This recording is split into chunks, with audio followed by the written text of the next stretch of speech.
મર્ડરનો ગુનો ડિટેક્ટ કરતી દાહોદ જિલ્લા પોલીસ હત્યા કરી ફેંકી દેવાયેલ એક ડેડ બોડી મળી આવેલ, જેનું સંધાને દાહોદ જિલ્લા પોલીસ અધિક્ષક શ્રી ડોક્ટર રાજદીપસિંહ ઝાલા દ્વારા ગુનાવાળી સ્થળે તપાસ કરી જરૂરી સૂચના આપતા અને દાહોદ ડીવાયએસપી જગદીશ ભંડારીની અધ્યક્ષતામાં પોલીસ અધિકારીઓ તથા 50 કર્મચારીઓની ટીમ બનાવી અને તપાસ શરૂ કરતા લાશની પાસે એક પર્સ મળી આવેલ, જેમાં એક વાહન રજીસ્ટ્રેશન નંબર લખેલી એક ચિઠ્ઠી મળી આવી, જેના આધારે તપાસ કરતા તેના માલિક સુરેશભાઈ પરમાર રહેવાસી ફૂલપુરા તાલુકો ઝાલોદ જિલ્લો દાહોદ હોવાનું જણાઈ આવતા તેઓને મરણ જનારનો ફોટો બતાવતા તેઓએ પોતાની વર્ષાબેન લીલાબેન હાલ જાંબુઆ મધ્યપ્રદેશ રહેતા હોવાનું જણાવતા પોલીસની ટીમે જાંબુઆ મધ્યપ્રદેશમાં લગાવેલ આશરે 100 જેટલા જુદા જુદા સીસીટીવી કેમેરા પોલીસ ટીમ દ્વારા ચેક કરવામાં આવેલ, જેના આધારે મરણ જનાર એક અજાણ્યા ઈસમ સાથે મોટરસાયકલ ઉપર બેસીને જતા જોવાયેલ, જેના આધારે ટેકનિકલ અને હ્યુમન સોર્સથી આરોપી પ્રવીણ પોમાણીને ઝડપી પાડી પૂછપરછ કરતા આરોપી મૃતક સ્ત્રી પોતાનું મામી હોવાનું કબૂલ્યું હતું અને તેમની સાથે 5 વર્ષથી આડા સંબંધ હોય.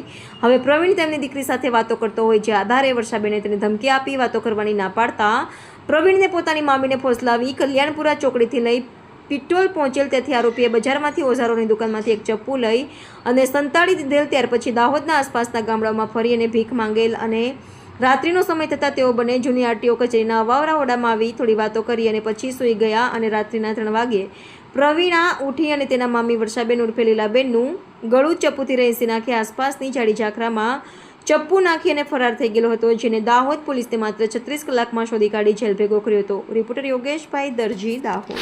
જિલ્લાના દાહોદ એ ડિવિઝન પોલીસ સ્ટેશન ખાતે 5મી તારીખના રોજ જે મહિલાની વણ ઓળખાયેલી લાશ સેલટેક્સની જૂની ઓફિસમાંથી પ્રાપ્ત થયેલી, એ ગુનાનો ભેદ દાહોદ જિલ્લા પોલીસે 36 કલાકમાં ઉકેલી નાખ્યો છે.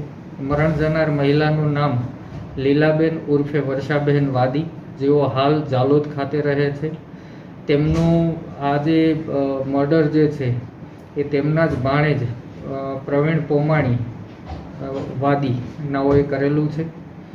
આખી ઘટના જોઈએ તો ઘટના એ પ્રકારની હતી. પ્રવીણને પોતાની મામી લીલાબેન સાથે સંબંધો હતા અને આ સંબંધો દરમિયાન તેને લીલાબેનની યુવાન દીકરી સાથે પણ વાતચીત કરવાની શરૂ કરેલી. ત્યારબાદ લીલાબેન દ્વારા એને ધાક ધમકી આપવામાં આવેલી કે તું મારી દીકરી સાથે વાત કરવાનું બંધ કરી દે, અન્યથા આનું પરિણામ સારું નહીં આવે. જેથી એણે ધ્યાનમાં રાખી અને લીલાબેનને મારી નાખવા માટે કાવતરું કરેલું અને લીલાબેનને જાગવાથી 2-3 દિવસથી અહીંયા ભીખ માંગવા માટે લઈ આવતો હતો પોતાના મોટરસાયકલમાં. અને 5મી તારીખની રાત્રે એ લોકોએ ભીખ માંગ્યા બાદ એને આ સેલટેક્સના અવાવરું રૂમમાં લઈ ગયેલો હતો. રાત્રિના 3 વાગ્યે એને જગાડી અને એ ચપ્પુ જે છે એ એણે બજારમાંથી ખરીદેલું હતું. એ ચપ્પુથી એમનું ગળું રહેસી અને એમની હત્યા કરી નાખેલી. હત્યા કર્યા બાદ ચપ્પુ ત્યાં જાડી ઝાખરામાં ફેંકી અને ભાગી ગયેલો હતો. આ ચપ્પુ ક્રાઇમ સીન ઇન્વેસ્ટિગેશન દરમિયાન પોલીસને પ્રાપ્ત થયેલું છે.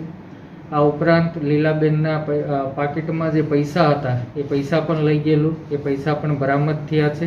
આમ દાહોદ જિલ્લા પોલીસે માત્ર 36 કલાકમાં આશરે 50 કિલોમીટર રેડિયસના 100થી વધારે સીસીટીવી કેમેરા ડીવાયએસપી જગદીશ ભંડારીની નેતૃત્વ હેઠળ 50 કર્મચારીઓની, જેમાં 10 અધિકારીઓ સામેલ હતા, એલસીબી, એસઓજી, એ ડિવિઝન, આ તમામ ટીમોની રચના કરી અને 36 કલાકમાં હત્યાનો ભેદ ઉકેલી અને આરોપીની ધરપકડ કરેલી છે.